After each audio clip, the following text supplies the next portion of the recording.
Hello, hello, and welcome to another episode of the Chrissie Mayr podcast. We are on iTunes, YouTube, Spotify, and SoundCloud. And if you're listening to us on iTunes right now, go ahead and leave a 5-star review. We appreciate the reviews so very much. I'm excited to announce some stand-up dates. I'm going to be with comedians of the Compound. October 16th, will be performing at the Blue Claws Stadium in Lakewood, New Jersey. Really, really excited to do that show. And then I will be headlining, which means me doing comedy by myself. No, I'll have an opener and a host, of course, but it'll be me doing a big set. November 6th at Tiff's in Morris Plains, New Jersey. It's also known as the Dojo of Comedy or Tiff's Ale House. I like a lot of nicknames in my venues.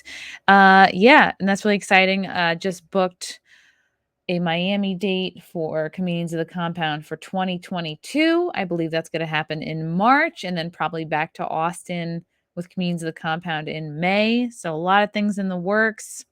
I'm very excited to do stand-up places where they don't mandate a vaccine, since that's kind of my thing now. Quick shout out to our sponsor, Cushy Dreams. They're my go-to for all things CBD related. Join the men and women who are sick of vapes and gummies and want to smoke their CBD. You can get all the health benefits of CBD without getting high. They do tons of independent lab tests to ensure compliance, purity. Their stuff is just so high quality. They have indica sativa blends. So if you want to be a little bit more up, maybe you do the hustle blend, the energy blend. If you want to be a little more relaxed, maybe before bed, you do like dream or the relax blend or peace. So go to cushydreams.com. That's KUSHY dreams.com. And at checkout, use promo code CMP to get 20% off.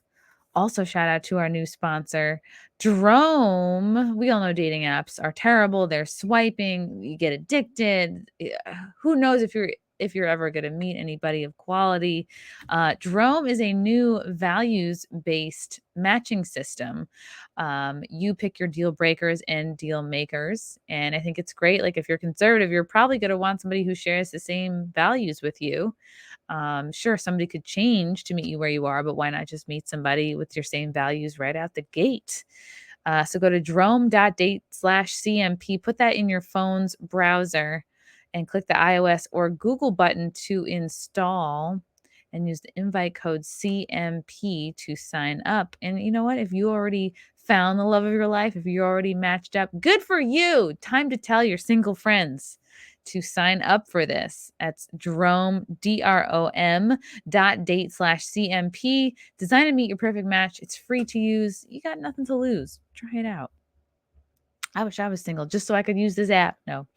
My lighting looks a little funny today. I'm so excited to have this guy on the podcast today. I feel like our circles have been like orbiting one another. We've been missing each other the last couple of years, but I have him here now in my clutches. He is a conservative columnist. He writes for Newsmax and several other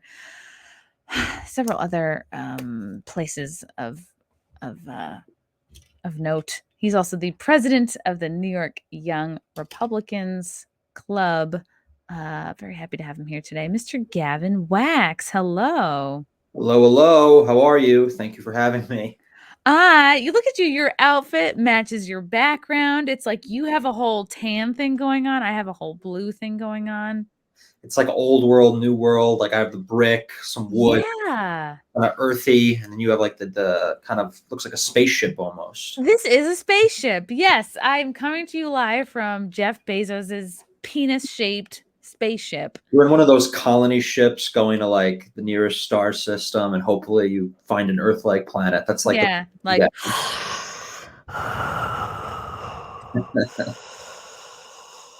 You'll never destroy me. I've been watching too much Star Wars lately. Yeah, you're very sepia toned, very sort of like what's it called? Pleasant, like that movie Pleasantville, where people slowly come into color. Yeah, it's like a Western almost. But it's good. It's different worlds, you know. We're different sides of things. Maybe it's going to play out artistically. You know, it'll be more than just visuals. It'll be substantive as well.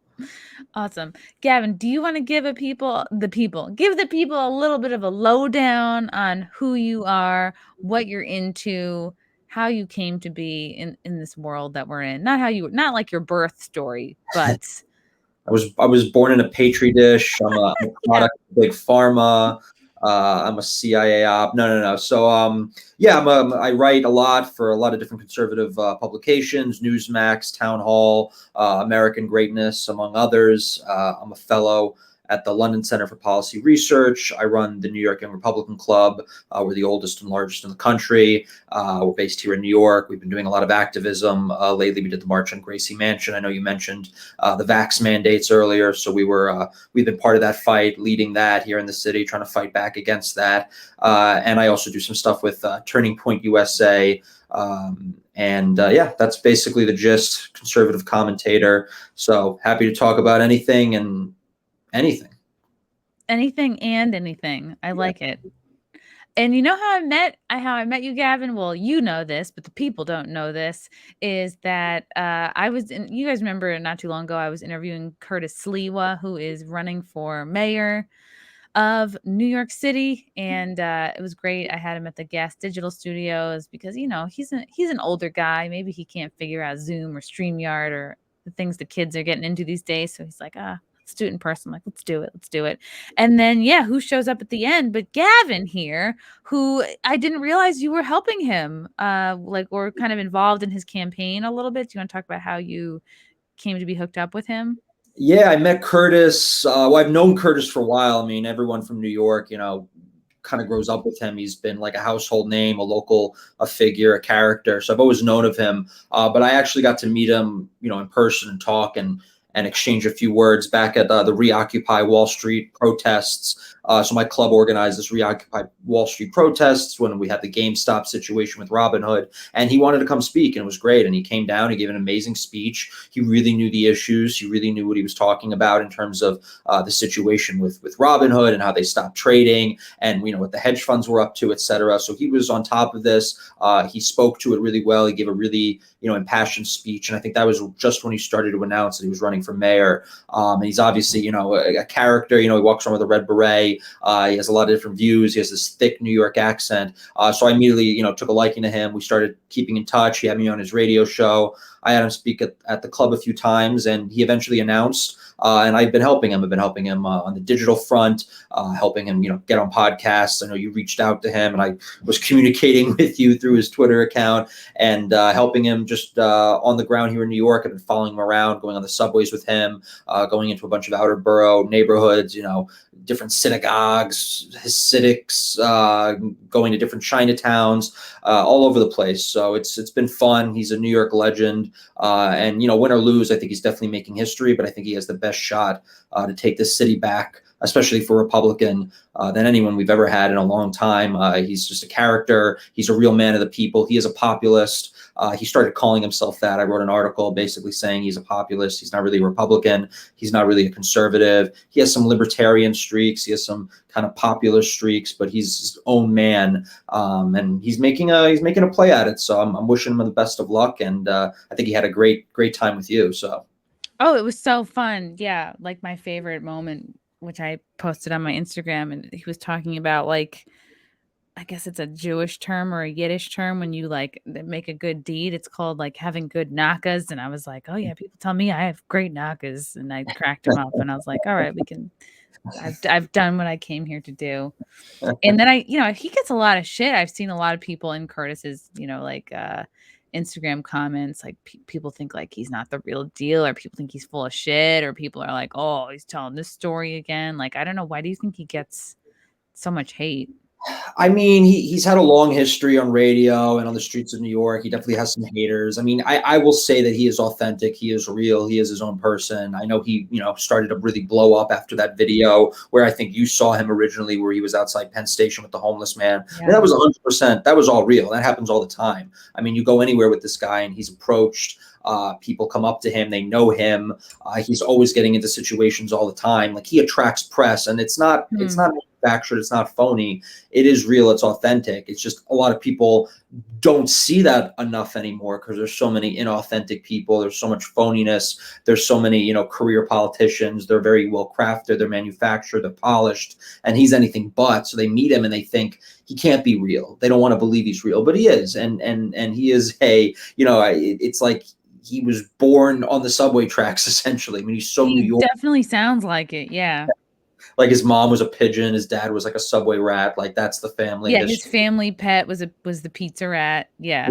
Exactly. He talks to him in Spanish. So I mean, like the guy, he's kind of out of a movie, but that's the kind of person, that's the kind of character that you need to run for mayor of New York. I'm glad he's, on the Republican line. He has an uphill battle. But look, the city's in rough shape. The mandates, the lockdowns, everything has just really killed us. Crime is insane. The city's just disgusting. It's just falling apart. It's not the same. I mean, there's been a visceral decline just since 2019, and it was already on the decline then. It's just been expedited. You know it, we know it, everyone knows it. So we're going to need something different, and I don't think it's going to be an Eric Adams. It's certainly going to be a Curtis Sliwa. I mean, the fact that he's coming on, he's speaking to different people on various podcasts, and he's just he's doing anything and everything. He's not sheltering away somewhere. And he could hold a conversation with you. You guys had it was at least an hour. It was an hour and a half, if not more. I mean, how many politicians could do that? Could they sit in a podcast, take questions, unscripted,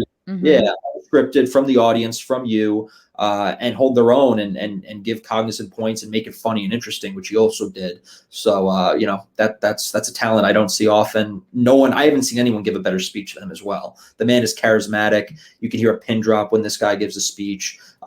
He has a lot going for him, and I really hope we can push him over, because I don't know what the city's going to look like in a few years if we can't. Yeah. Do you live in the city, Gavin? Yeah, I'm on the Upper East. Wow. Okay. So and I've lived in Williamsburg. I lived in Astoria, Queens, but I've been out here in Westchester now for like 4 years or so. I've been out of the city loop a little bit. Like what have you noticed the changes over the years?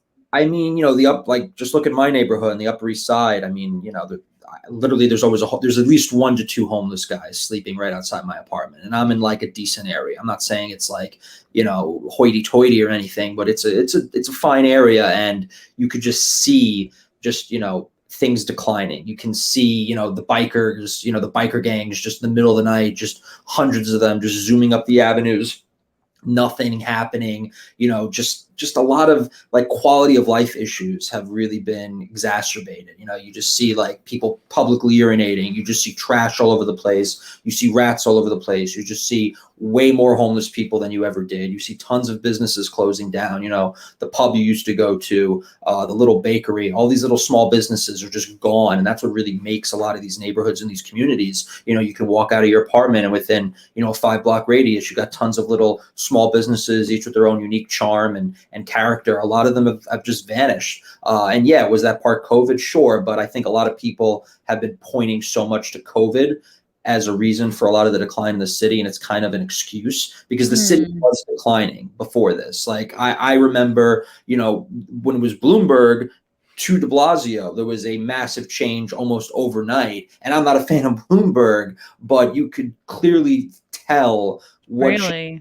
immediately. Yeah, you immediately was a difference. And then every year that DeBlasio was in office, things kept getting a little worse, a little worse, a little worse. And now post-COVID, I mean, Midtown's a ghost town. Parts of it look like an outdoor methadone clinic.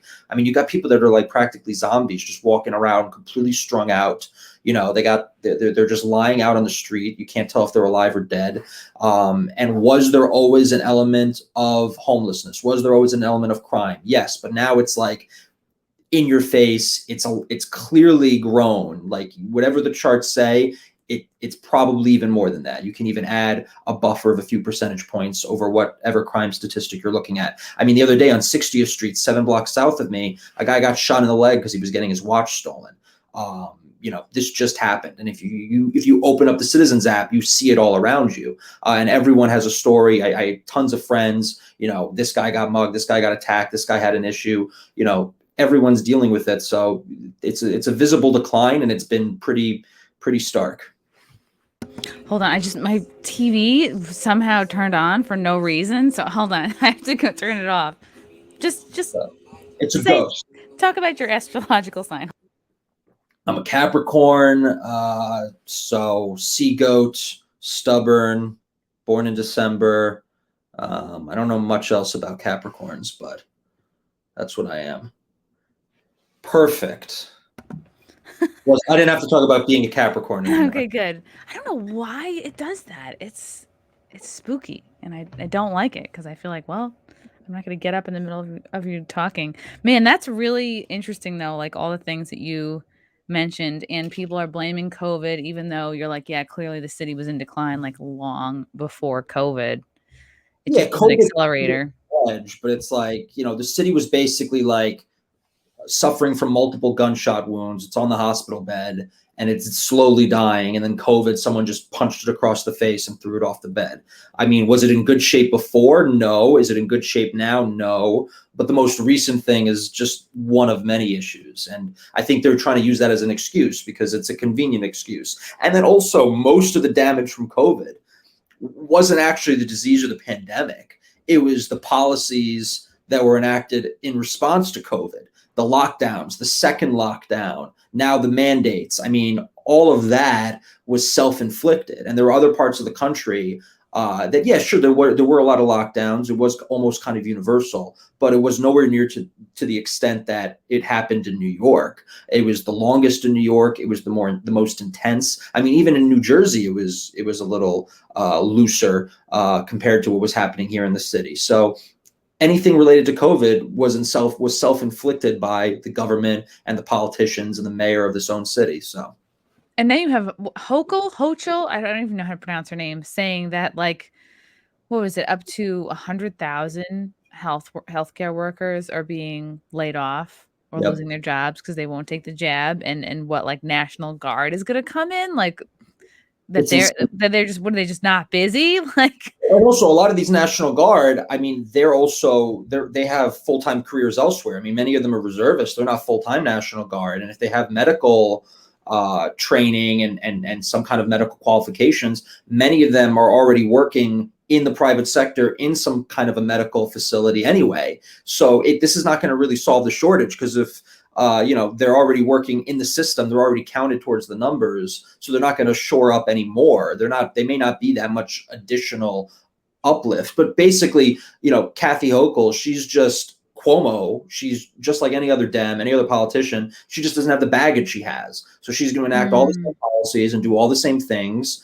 And she's going to be able to get away with it because she doesn't have any kind of baggage hanging over her in terms of, the Me Too stuff and what happened in the nursing homes and other forms of corruption. So in a way, she's almost worse. Like, I didn't want Cuomo to go. I mean, at least not the way he did, especially because he left on his own terms, and he gets to just fly off quietly into the night. But when he was there, he was really limited because he had a lot of pressure being applied to him in the media, in the public square. So he was limited in how he can act. You replace him with a clean Democrat, and she could just do whatever the hell she wants to do. So now she's immediately firing 100,000 frontline medical workers who have had more exposure to COVID than anyone. They have more antibodies, more natural immunity than anyone can imagine. These were the heroes, a year ago. And now they're being fired and not even able to get unemployment because they made a medical decision that the government and the state doesn't agree with. I mean, it's so disgusting. It's so repulsive. And the fact that it doesn't arrange more people, and the fact that it doesn't just show that we're clearly not really in a pandemic. This is not a pandemic, because if it was, you wouldn't be able to afford to get rid of 100,000 medical personnel. This is clearly just politics. It's being abused. They're taking advantage of essentially what's become a seasonal respiratory infection like the common cold or the flu. They're taking advantage of that. Oh, yeah. I just had it. I just got over it. Like, you seem okay. I mean, I don't want to speak for you, but you seem okay. Yeah, 5 days after I tested positive, I then tested negative. So, I mean, I tested kind of, I think, on the tail end of it, but I'm really lucky. I'm like very grateful that it was pretty Your wild for symptom. me. It was like a couple nights of chills, couple nights of body aches, and I attribute it all to other shit. I just thought, oh, this is bad PMS. Oh, this is because I haven't worked out in a long time. But those were the COVID body aches. And then I had just a cough for a couple days, and I just cured it all with like emergency packets and vitamins and tea and like just sleeping a lot. And I'm like really lucky. And I don't know if it's like my constitution or I don't know, my lungs being strong from years of swimming and diving. I don't know. Well, I'm glad you handled it well. I mean, I had the same experience you had. I took the emergency packets, the vitamins. I didn't really take any hard medication, and it went away on its own. I mean, and most people have that kind of a response to this. And I really don't, at this point, don't see a difference between it and the flu, because the flu is the same thing. Some people get it bad. You know, if you're older, if you're a heavy smoker, if you had some existing conditions, or maybe you just get a bad strain, you're going to have it bad no matter what. And most people can handle it on their own. But the only difference now is they weren't able to politicize COVID. They weren't able to, the flu rather, and they weren't able to use the flu to, expand the state and crack down and expand, their health tyranny. So that's why we're in the position we're in, because people just let them do it. And I was so happy that things turned out as they did, because I had mono in high school. And I don't know, for some reason, my mom would tell me for years, like, oh, mono wrecked your immune system, or like, you have a shitty immune system, or like, I don't know, like, because she'd be like, you're always burning the candle at both ends, like comedy lifestyle, up late a lot, run around a lot, like often not sleeping, often having like, 2-3 jobs at a time. But I don't know. I think that sets you up to be better, because you have a higher, stress tolerance, and you can, your body is adjusted to being under pressure. So when something does come, you're in a better position than someone who maybe just had a easier go of things. I mean, at least that's how I feel. I think that makes more sense to me. I am just so annoyed at the idea of getting sick. Getting sick is such a nuisance to me that it's like I have to just power my way through it. And I kind of like, I hear my like German father's voice in the back of my head being like, stop being a little bitch. Like, you have work to do. Like, I just I can't wallow in it. I don't know. I'm lucky that that it wasn't a big deal for me. No, yeah, I get it. I just had a regular flu this past weekend. I tested negative for COVID. I started to get a fever. I think I ran as high as like 104. I was knocked out cold the whole weekend. Did the same thing, emergency vitamins. I mean, I hated it because it was just like, I felt like I was losing minutes of my life every time I had to stay in bed. But you get over it, and it just goes to show there are still other things out there that are just as bad as COVID, and we're not freaking out over. And I remember when I came back to my office, I told people, no, it wasn't COVID, which I had, by the way, and was even more mild than what I just had this weekend. They were like, oh, thank God you just had the flu or whatever it was. I'm like, what I had was way worse than COVID. And had you gotten it, you would have been way sicker than if I had COVID. But people have just completely reprioritized what they're scared of and what they're not scared of. And it's just a strange time we're living in. And as a New Yorker, Gavin, you're in cabs, you see all the ads on the subways. What do you think of the propaganda? Because I know what I see when I get into a cab. I mean, one was like DeBlasio, like banging on a trash can. They were doing some sort of like budget version of Stomp, like, we're cleaning up the city, and he's like, what are you handing a push broom to a crackhead? Like is this big grandiose? I don't know if you've seen this subway ad, but it's comical, and like it's always something in the taxi ads that's like, it's like nonstop propaganda. Like, I was like, if I was a cabbie, I would fucking be suicidal having listened to this. There's a ton. Like, the city has this massive budget just to put out these stupid ads all the time, that they hire like some like recent grad from NYU to make some like stupid thing they think is artsy. And it's all over the place. I mean, not even like the city ads. I mean, you saw that video of that Asian woman on the subway ripping down. I loved that. I love that big Asian lady.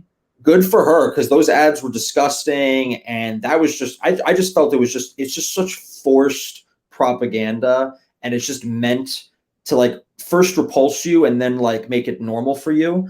and it's so in your face, and it's all over. And the subways are the worst. I mean, corporate and state propaganda. Same thing with the taxis and wherever it is, all over the place. Even like I don't even have cable, but when I turn on like to watch YouTube or to watch some like OTT television with whatever my smart TV, I'm getting constantly like the city ads to get vaccinated. I literally watch Italian cooking videos, so they'll start giving me the ad in Italian. So it's like a New York City get vaccinated ad in Italian. That's how much they're pushing it. They're like translating it into any language, but it's overwhelming. But good for that woman for like ripping them down and calling it out. That takes balls on the subway to do. And I'm glad people are standing up, because a lot of people just put their head down. They just act like it's normal, or they pretend it's not happening. And then it becomes normal. And then it becomes the standard, the default. And then we're living in a world where we're masking children. We're all masked 24/7 on our 7th booster shot, because no one wanted to call a spade and call this nonsense out. So, right, because if we could turn back the clock to when they first said 2 weeks to slow the spread, and if you could give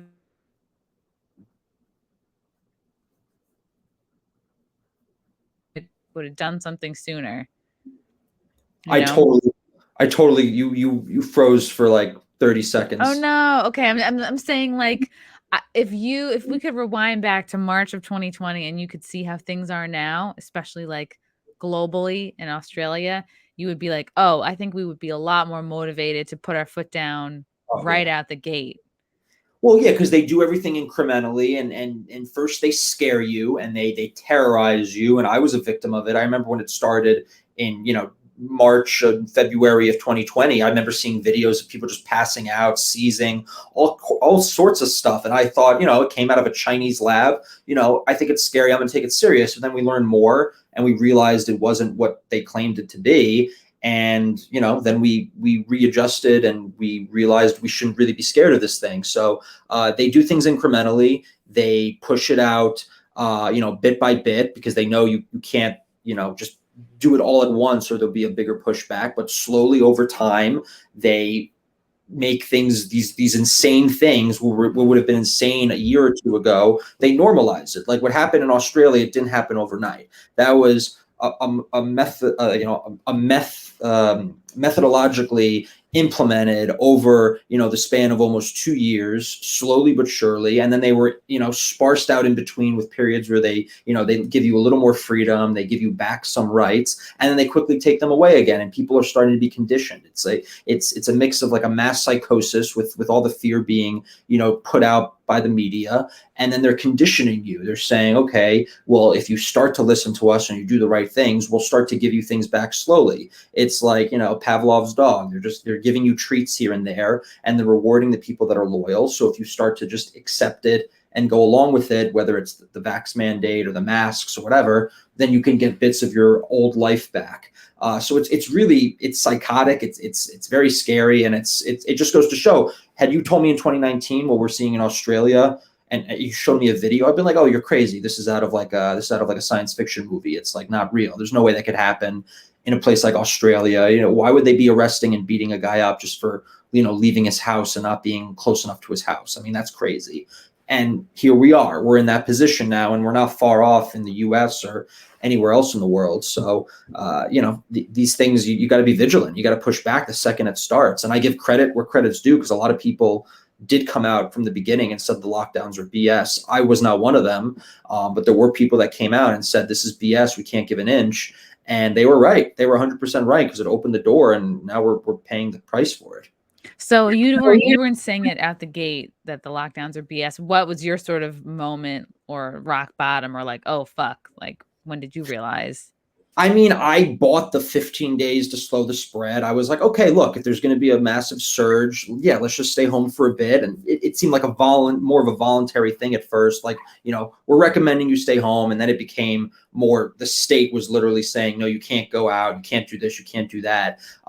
When I saw what COVID was actually like, and I started to see real data that showed that it was really not what it was portrayed to be at first. They were trying to make it seem like it was like SARS, just more infectious, which has like a 20%, mortality rate, like something crazy. And once I saw that data was not what they claimed it to be, and then once I also realized, hey, there are therapeutics, hydrochloroquine, all these other things, it was slow, but at a certain point I was like, okay, this is all nonsense, and this is all getting, purposely being pushed out. And I think it was like that for a lot of people. And I think it was also like that for those in power, because at first they probably didn't know.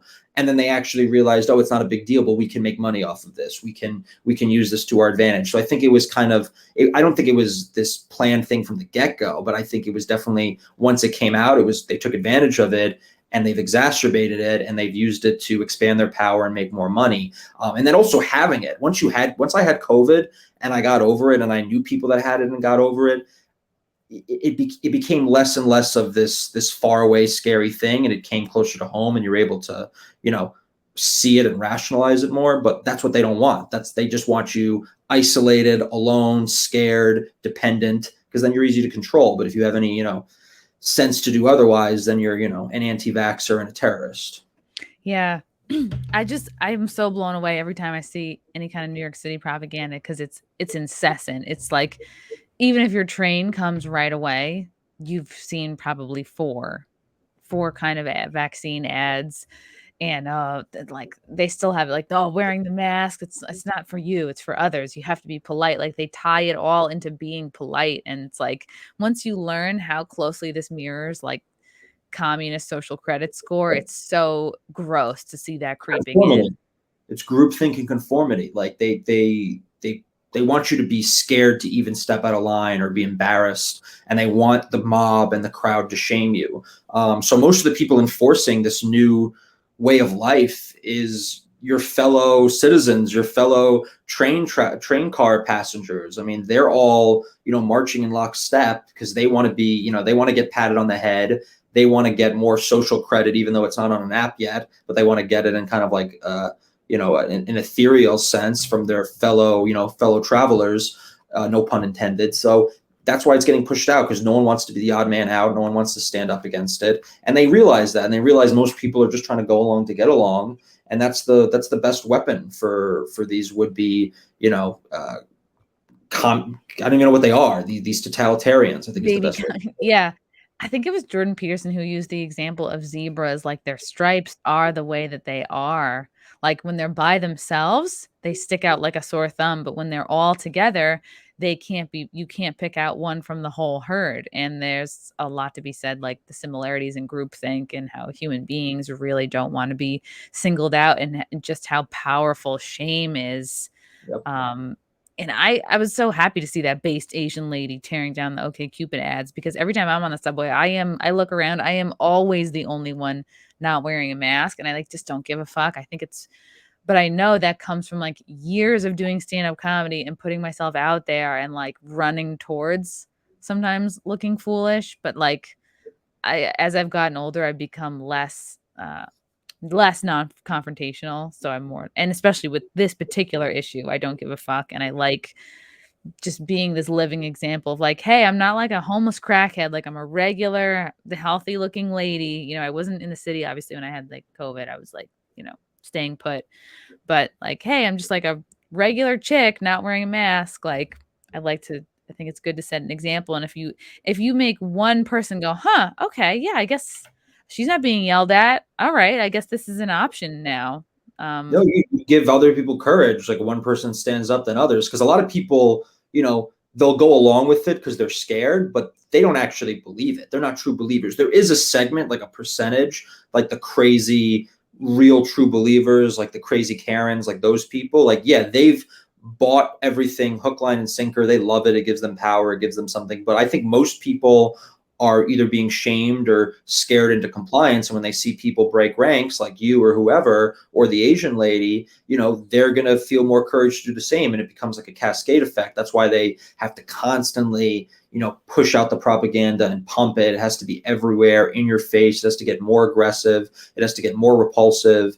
And they can't let off for a second, because then, things are going to have to return to equilibrium, and people are going to push back. So they're, the people that are pushing for this stuff are in like a constant rat race, because the second they even start to let off a bit in terms of, this constant state of fear and pushing for all these restrictions, then it's just going to be a domino effect where people are just going to start to really push back. And I think we're starting to see that. I mean, even places like, in Europe, in France, they've been protesting every day with like 100,000 people on the streets of Paris. I mean, of course, no one's covering it because they don't want to show that there is like a vast world out there of people who disagree with this. They want to make you feel like you're the minority and that you're the crazy weirdo for disagreeing. But there is massive protests going on across the world of people pushing back against it. And the more they do, I mean, now the next thing they're going to do is saying, oh, you may be fully vaccinated, but you still need to get the boosters and you still need to wear the mask. So even the people that got vaccinated, now they're going to just be like, well, screw this. Like, they're just going to keep losing people. So I think that's maybe the white pill, that eventually they're just going to push it too far and they're going to overplay their hand. But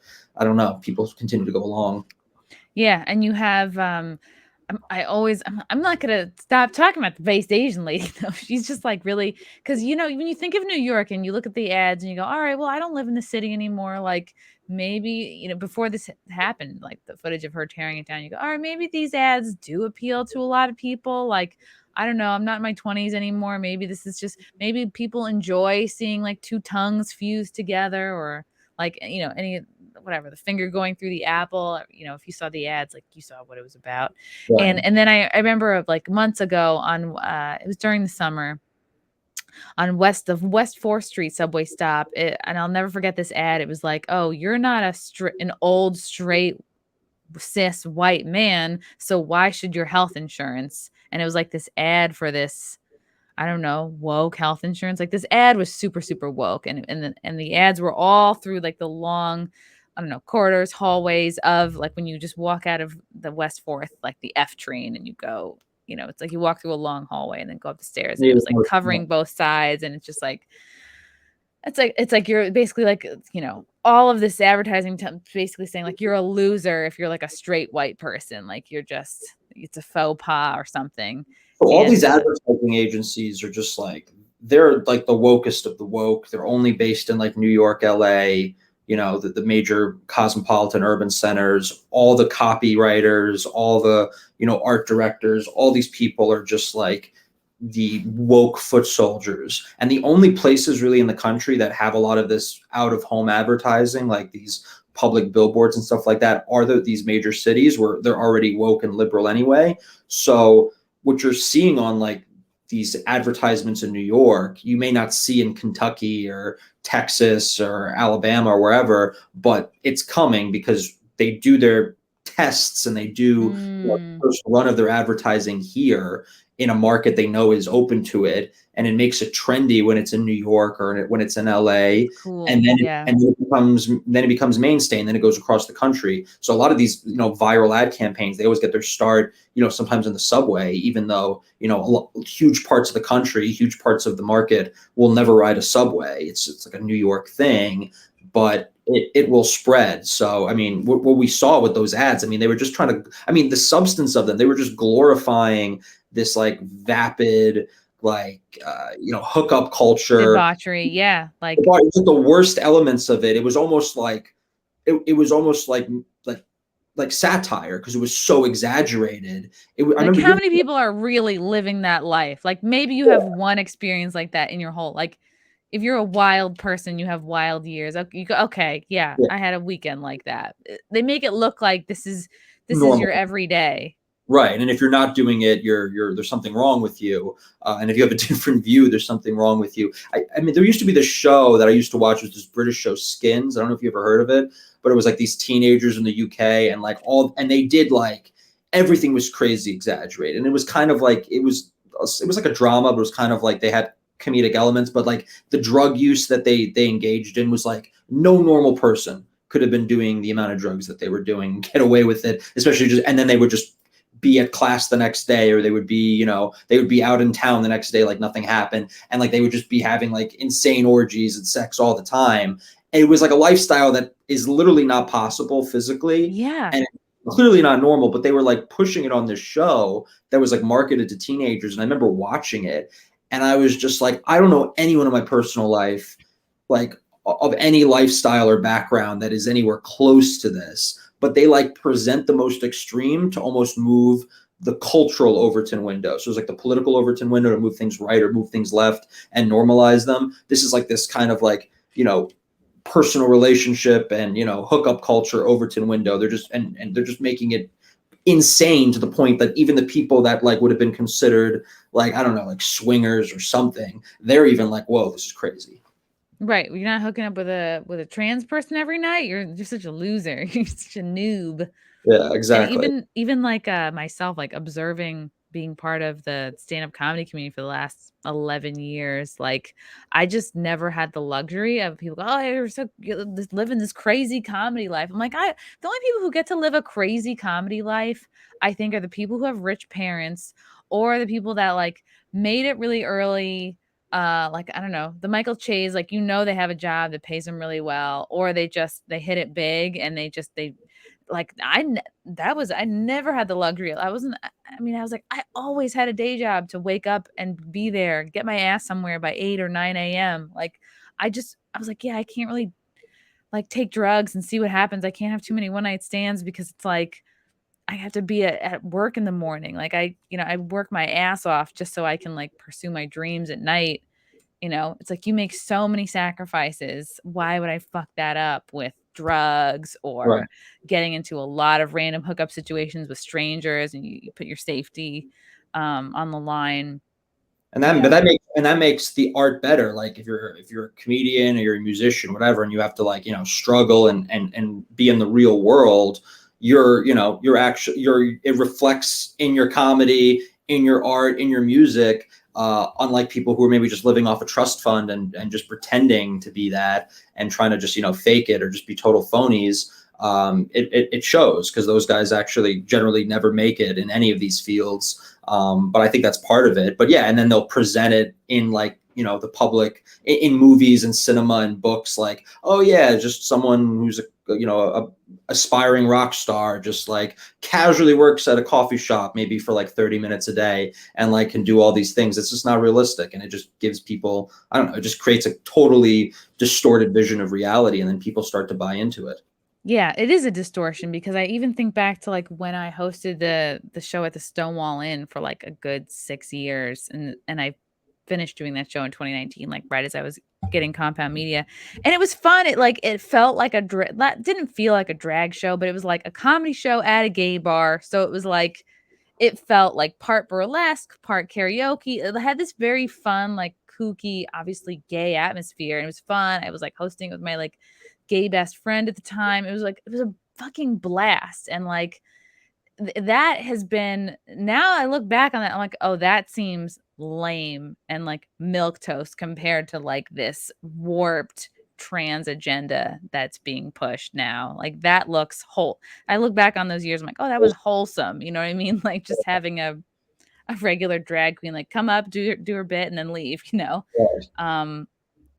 It's interesting. So you're the president of the New York Young Republicans Club. So I'm sure that you are experiencing firsthand a lot of folks who live in the city who are just like not about this degenerate lifestyle that the ad campaigns are making it look like, oh, everyone's just a part of.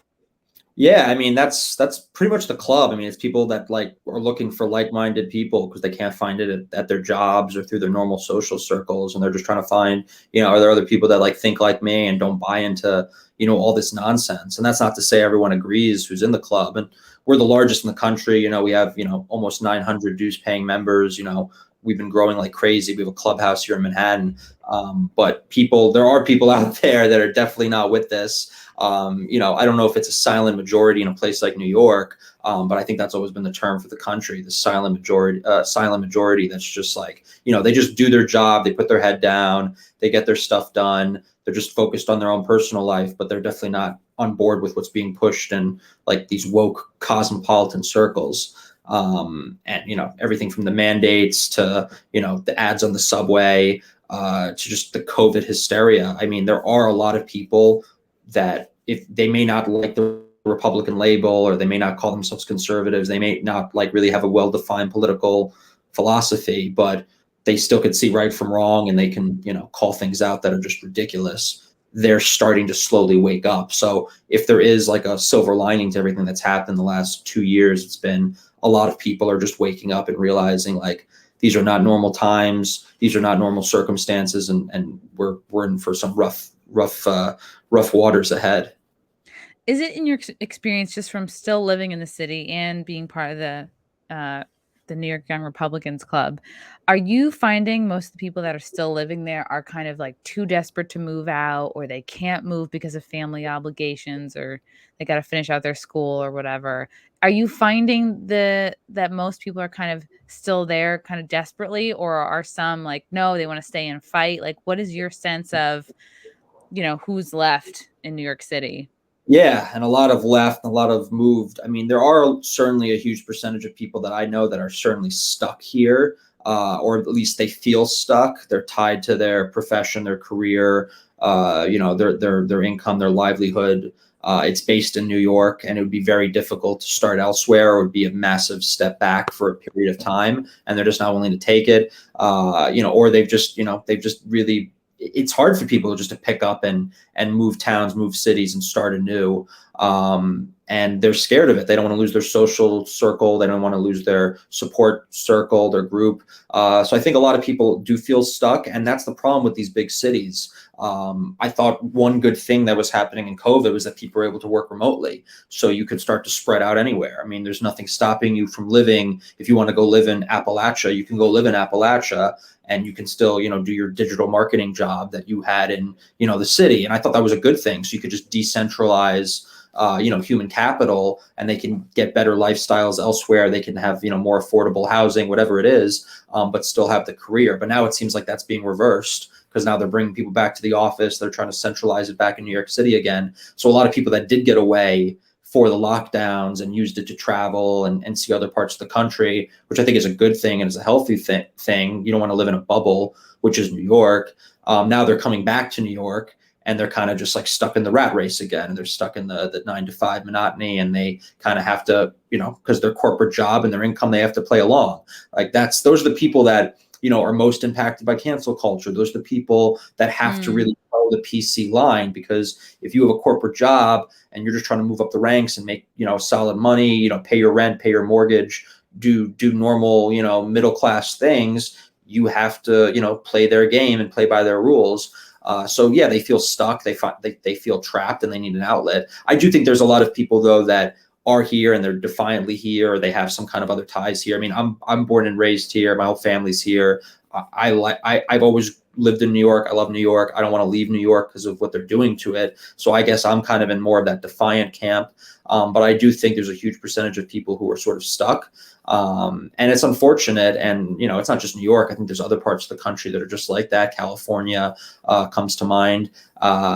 But I think, you got to pull the trigger. And I think a lot of people have, and they've moved. But also you can't keep running, because a lot of the stuff we're seeing in New York, again, it's just the testing grounds for what's going to happen around the country. When the vax mandate came out, they said, oh, it's just New York. They'll never do it elsewhere. And then Biden comes out and says, any company over 100 people, you got to impose a vax mandate. And we're going to do it on planes, and we're going to do it on public transit. So it's like, yeah, you can run to Florida, and then maybe that'll buy you a few months. Yeah. But at a certain point, you have to put your feet down, and you do have to fight back, because you can keep retreating into your corner, but eventually you're going to just be trapped in a corner. And then what do you do? Nowhere to run.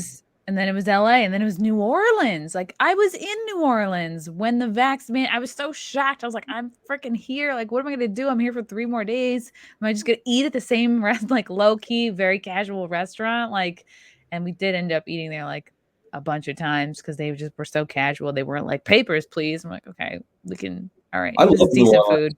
I'm sad that happened. I mean, people forget Louisiana is one of the most lockdown states outside of like the major liberal blue states in the South. It does have a Democrat governor, and they got hit hard, and they did a lot of the same policies New York and California did. It's unfortunate. They're kind of an outlier in the South, but I hate it, because I like living in cities. I like city life. I mean, I don't think it has to be political.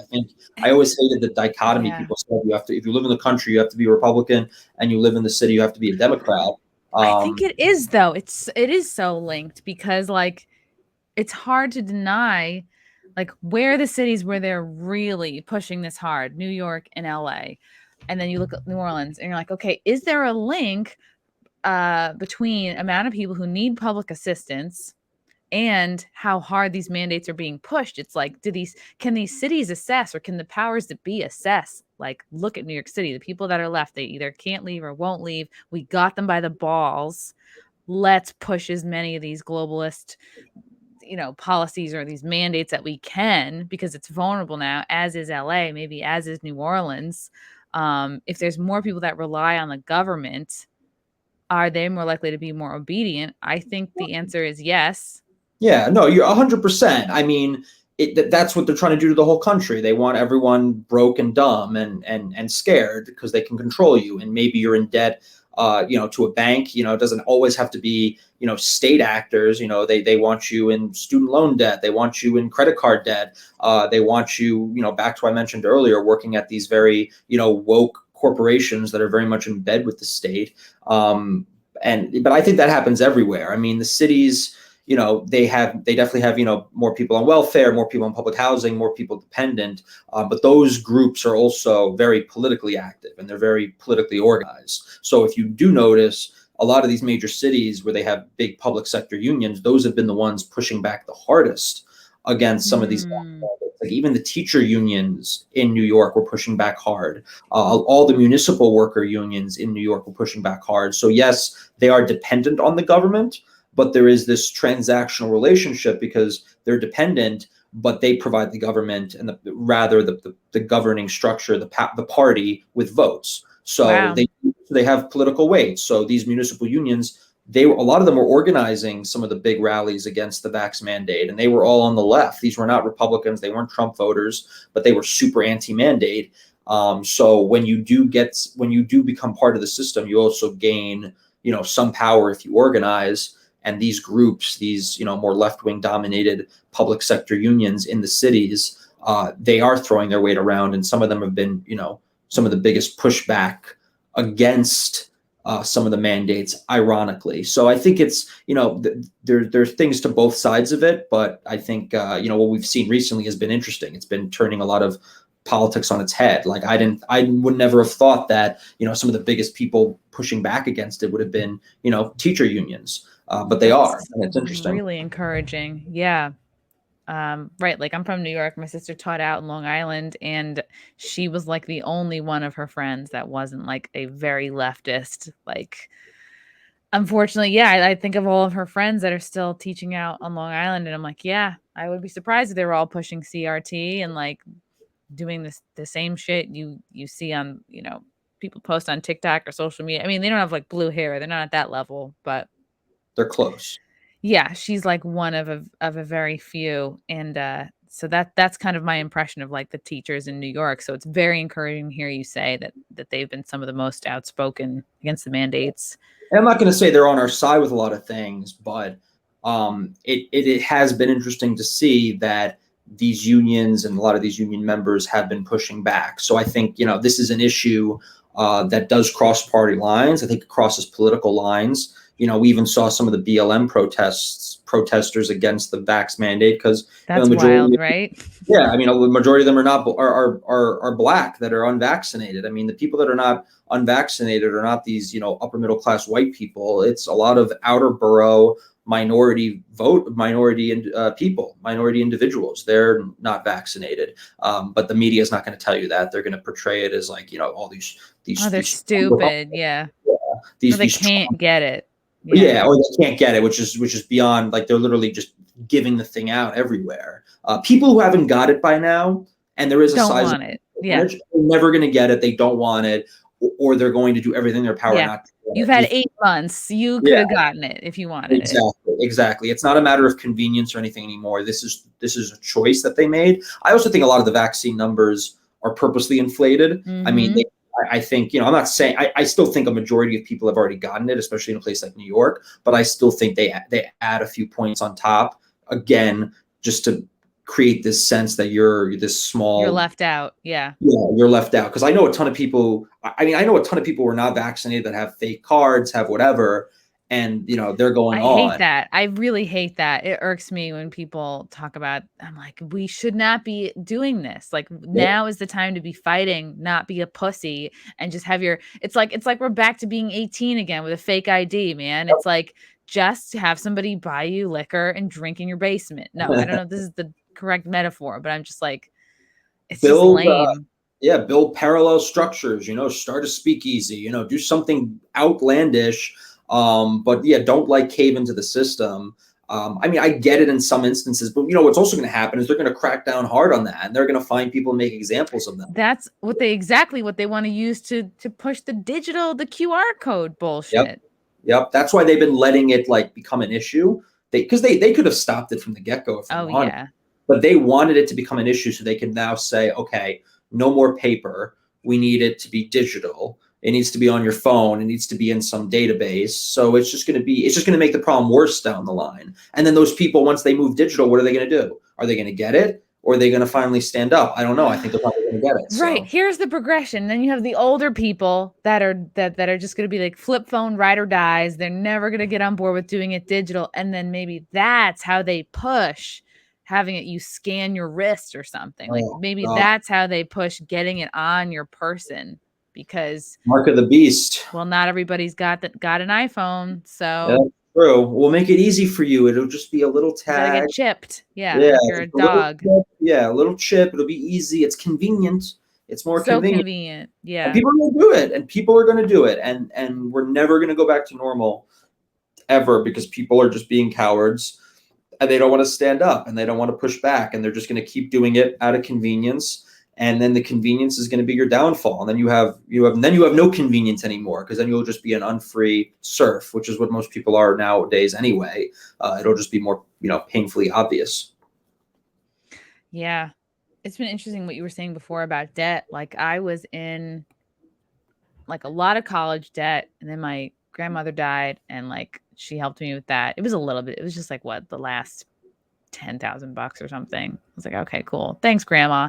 But really up until like 2 years ago, I was always in a state of constant, like huge credit card debt. Like I took one freaking trip to Italy in like 2013, and I was paying for it literally up until like 2 years ago. Like maybe 1 year ago. Maybe it was like I got out of debt during the pandemic because I was like home, not buying shit. And it's strange. And now my whole mentality has shifted. And I also grew up in a home where like I wasn't going hungry, but like I also wasn't like getting most of the shit that I wanted. It was a lot of hand-me-downs. It was a lot of money doesn't grow on trees, Chrissy. And I'd be like, Dad, you're a landscaper. It's literally what you do. So I get that.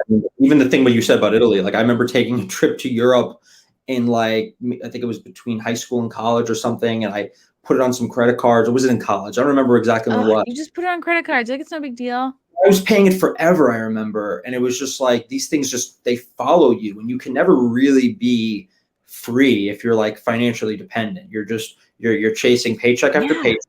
You can't focus your energies and things you want to focus them on, or things that may be more productive or maybe more in line with what you want to pursue. You're just kind of stuck in this rut. And it does, make people a lot more compliant. I mean, they're just trying You're like a little scared. You're scared of your own bills. Yep. If you're growing up in a family that promotes this like lack mentality, but also you have social media and you have the culture pushing the splurge mentality, pushing this, you deserve it, girl. Don't settle. You do you, self-care, right? It's pushing, it's like you're at odds with yourself. And at no point is anybody saying living, like, I think Gary Vee is the first person I saw to sort of like popularize, like making living within your means, like sexy, like making living within your means cool again. Right. And so it's like, we have these people growing up in like these, families, and you feel kind of broke, and then you work, you have money, you spend it all right away on a trip. And it's like, man, I took that trip with my freaking alcoholic boyfriend. And the whole time I was in Italy, I was worried about, I can't drink any wine. I don't want to trigger him. I had one glass of wine the whole fucking time I was in Italy. That still bugs me. I missed out on so much good wine, and then I was paying for it until just a couple years ago. But the point is that now that I'm out of credit card debt, it's like this amazing switch happened where now I don't want to buy meaningless shit. I want to hoard my resources. I want to like spend as little as I can. It's so different. Like once you're out of debt, your whole life changes. It's like Oh yeah, it's and you're saving, powerful. you're building for a future. You're not just spending in the now. I mean, they that's why, they do promote the kind of culture where people are just, keeping up with the Joneses and just spending, money like it's going out of style, because like saving culture is boring culture. Like if you're saving money slowly to eventually, buy a house, and then you're even more independent, or to start a business and then you're super more independent, they don't want to promote that. They want to promote the people who are just, living in the moment, spending, and yeah, it may be fun, but then you end up, still being in the same position where you're always constantly, a paycheck or three behind, and you're constantly just struggling to get by. But they don't want to teach that it takes time, and you have to have patience, and you have to save, and you should, save for the better times, and, build financial independence. I mean, that's what they don't want. And that comes only through saving. So you can have your own property, have your own business, have your own sources of income. But they just want to promote the Instagram lifestyle that's never really, true to begin with. It's all just filters and BS, but that keeps people running on the hamster wheel.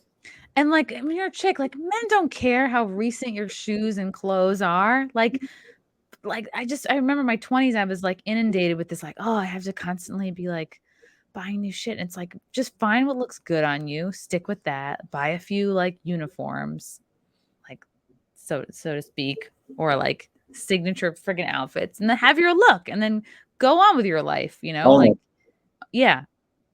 I mean, I think it's just there's just a lack of, I think it comes back to what we were talking earlier, just like this lack of authenticity, I guess, in society. And it's all part of kind of most people just want to default to going with the flow and not making waves, and just, going along to get along and doing what the group does. And I think, corporations realize that, the state realizes that, and they use it to their advantage. And I think that's always going to be a problem in most human society. I think there was a period in time where that was, definitely lessened.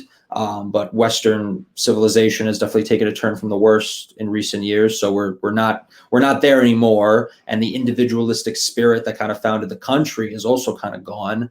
And now it's really just a consumerist kind of conformist society. So we're shifting, and we're shifting in a bad way. And it plays out in all these things, whether it's how we deal with COVID or how we deal with credit card debt.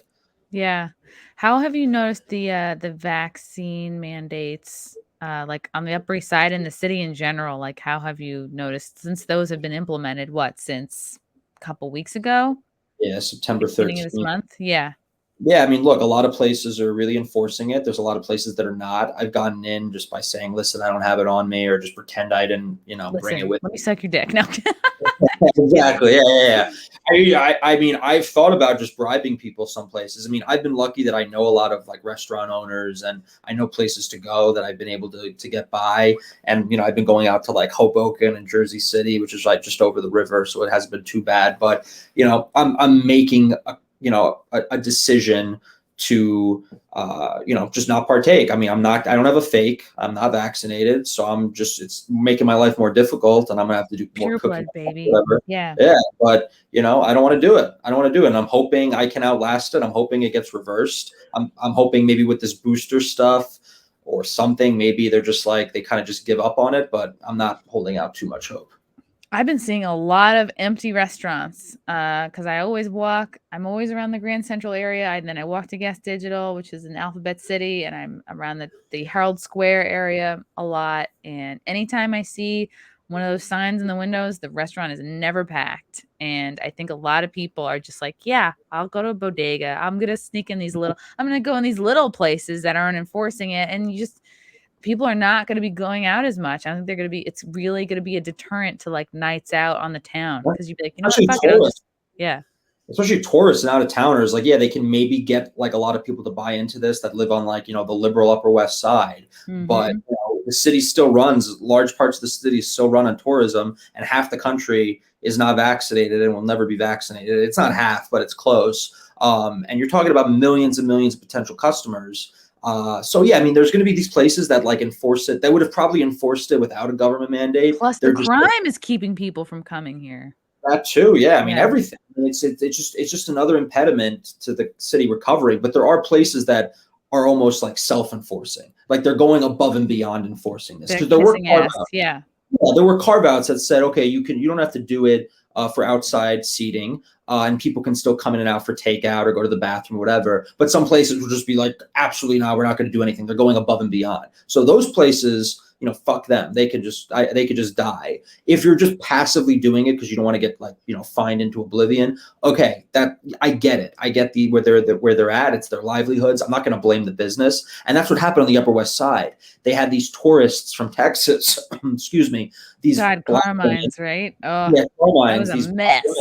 That started beating up the Asian hostess, who, you know, maybe she was a bitch, maybe she was a little racist. I don't know, but then everyone started protesting at Carmine's, and it was and including Black Lives Matter, and it was the stupidest thing because it's like they're between a rock and a hard place. They would not be enforcing this if they didn't have to. Why are you not protesting outside of Gracie Mansion? Why aren't you protesting outside of City Hall? Why aren't you protesting against DeBlasio? No, you're protesting against the business. You're protesting against the symptom, not the easier. It's so much simpler than like easier. And it's like either they're stupid or they're just purposely doing it. And they're, you know, Black Lives Matter. This is ridiculous. And they also tried to purposely make it more of a race issue rather than an issue of the vax mandate. It never would have happened if there was no vax mandate. But now they're going to make it, you know, a racial issue. So they're always spinning it like, oh, who knows? Maybe it was racist. Okay, yeah, right, yeah, exactly.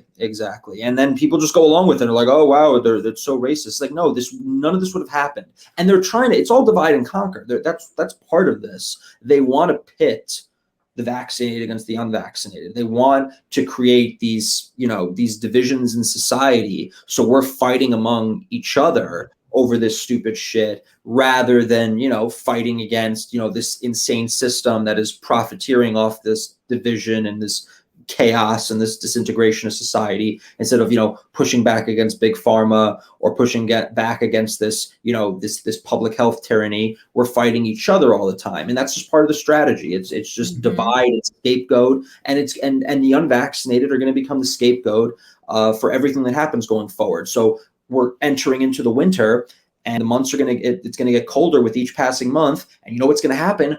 The Delta cases are going to start to rise again because this is seasonal, and we're going to hit, you know, the peak season for COVID, and they're going to say, oh well, it's not because the vaccines are trash. It's not because the masks aren't working. You know why? It's because of the unvaccinated. That's why cases are rising. But it goes against all logic. I mean, they've completely changed what vaccine meant. If you're vaccinated against something, you're at no risk of getting it, and you're at no risk of spreading it. But most of these people that are vaccinated are scared of getting it, and they are getting it because it's not a real vaccine. It's not really working.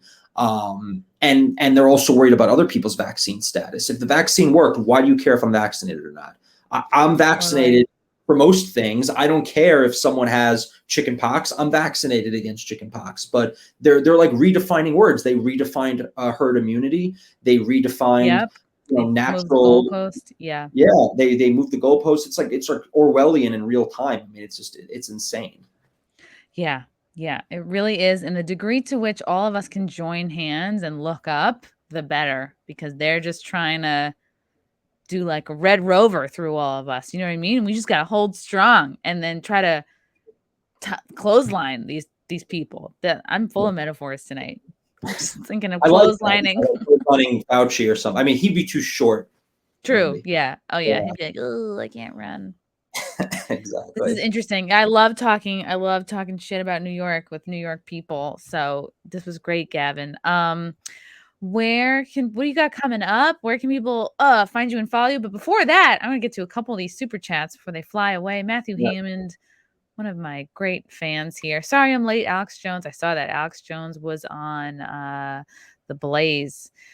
Alex Jones and Phil Labont were on We Are Here with Sydney and Elijah. Alex Jones is right about so much. He's really having such a great couple of years. I told you so. It's like he's just on the I told you so tour, Yeah, essentially. that I told you so tour. From Matthew again for 5. Thank you so much. Dave Ramsey promotes the idea to live like no one else by saving money, so then you can live like no one else. Debt is slavery. Keep it up, Christy. Yeah, it really is. Yeah, I don't know. Maybe I'll make that part of my brand is like saving money and not spending, and like I'm gonna be part of the effort that's making that cool. Yeah. Yeah. Okay. Now, Gavin, where can people find you, follow you, and what's coming up? You can check out my Twitter at Gavin Wax. That's where I'm most active. You can also follow me on Instagram, Facebook at Gavin Wax. Basically everywhere. And I used to have a show with Gavin McGinnis and Isabella Riley on censored.tv that may be coming back. So you can follow that if you are a subscriber. But more to come on that front. But stay tuned and check out the social media and check out my articles, Town Hall, Newsmax, American Greatness, wherever. Awesome. Gavin, thank you so much for coming on. You're a blast. You're a delight. Easy to talk to. I give you high marks. I give you an A+ for this podcast. I love it. I love it. I had some coffee right before, so it got me energized, and there's plenty of stuff to bitch about in this city. So yeah. This was easy for me, but thank you for having me. This was great. Part of a Team Save NYC. All right. Thank you, chat, for the super chats. Thank you guys for your smart comments. As always, until next time. Bye.